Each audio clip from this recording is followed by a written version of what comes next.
Hello friends and welcome to our read aloud. We are going to continue reading Three Cousins Detective Club, The Mystery of the Eagle Feather. So on Friday we read chapters 7, 8, and 9 and the kiddos went exploring on horses to try to find some clues, but they couldn't. But then Anthony said about his number on his costume and it hit Timothy. The man I ran into at the grand entry didn't have a number on. Everyone has a number on. Maybe he wasn't a dancer. Maybe he is stealing things and is just in disguise so he doesn't get caught. But they have no proof. So they are trying to see what they can do. This is Chapter 10, Refreshments. There you are, said Timothy's mother as they climbed back into the stands during a lull in the program. Did you have a good time with Anthony? You missed the intertribal dance. You should have seen Priscilla. We took her down to the edge of the arbor, and she was dancing with the other toddlers. She really got into the excitement of things. Sarah Jane opened her arms wide, and Priscilla crawled onto her lap. Did you dance, little sweetie face? Sarah Jane asked her.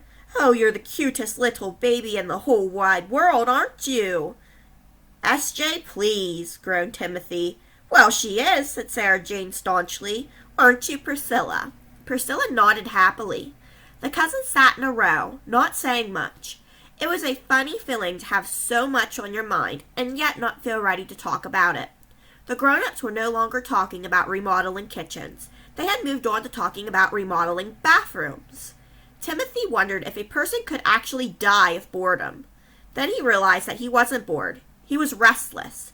And he was restless because he was itching to do something about the thefts. But what?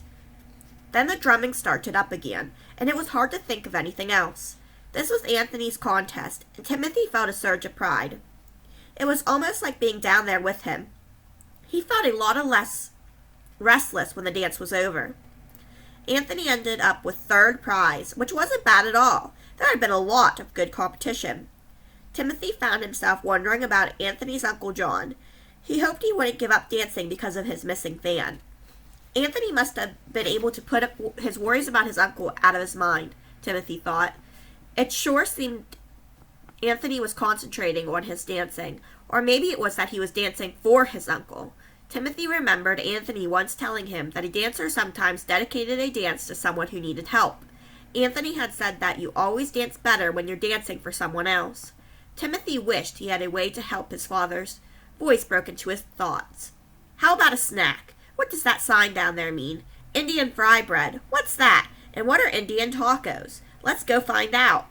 The food helped. It almost always lifted Timothy out of his crankiness. But what helped his crankiness even more was to look up and see that guy calmly eating at the next picnic table. The mystery man without a number. Do you think Timothy's going to say something? This is Chapter 11, Out for a Stroll. Timothy casually drummed his fingers on the table. It was a secret signal he had with his cousins for when it wasn't safe to talk. It meant, high alert, look around carefully, but don't say anything. Very, very casually, which means, not gonna make anyone notice me. Titus and Sarah Jane looked around. Then Titus adjusted his glasses, and Sarah Jane scratched her nose. That meant, message received. We see what you see. The guy was wearing a different headdress and a simpler outfit, but the face paint was the same.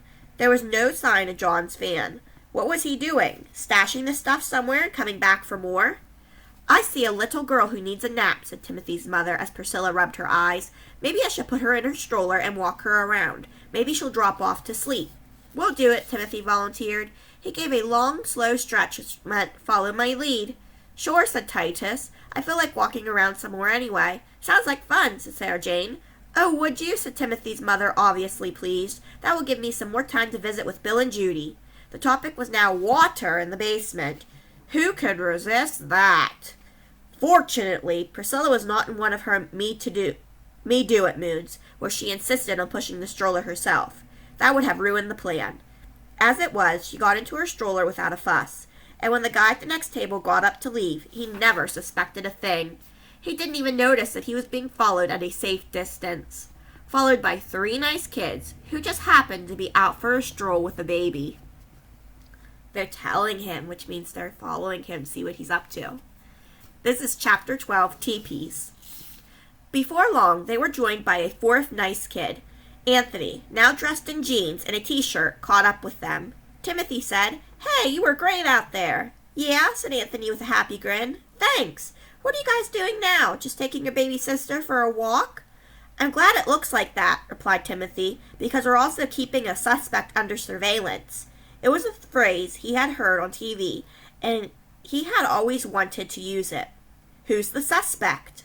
asked Anthony, so the cousins filled him in on their theory. "Wow," said Anthony. "Do you really think he's the thief? Grandfather said the police had gotten quite a few complaints about things being missing, and if that guy's the thief, where do you suppose he put all the stuff? He doesn't have it with him." "You're right about that," said Timothy. "I'm beginning to think this is a wild goose chase." No sooner had he said that than a truck went rumbling along the dirt road, stirring up a lot of dust.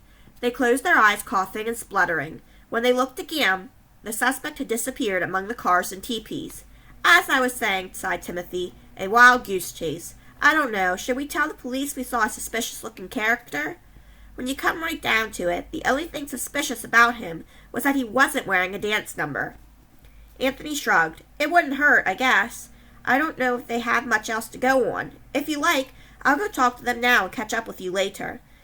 "Sounds good," said Timothy. "We'll walk Priscilla around a little more. I want to see those teepees up close anyway." "Teepee! Teepee!" said a little voice from the stroller. "Well, look who's not taking a nap like she's supposed to. Come on, Sib. Let's go look at some real teepees, and then you have to go to sleep." Sib was Timothy's pet name for his sister. It was short for sibling, a word that meant a person's brother or sister. Timothy thought Sib also sounded like it could be short for Priscilla. "Teepees!" Okay. "You know," said Titus slowly as they walked along the teepees, "if a person wanted to hide a bunch of Indian stuff, a teepee would be a pretty good place to do it." Sarah Jane agreed, because the stuff would just look like it belonged there. Timothy said, "And both times we saw the guy, he was headed toward the teepees, so maybe he is using a teepee for a hiding place. The problem is, which one?" We'll read on with Chapter 13, A Clue on the Ground. Do you think they'll find out which teepee he's in? Stay tuned.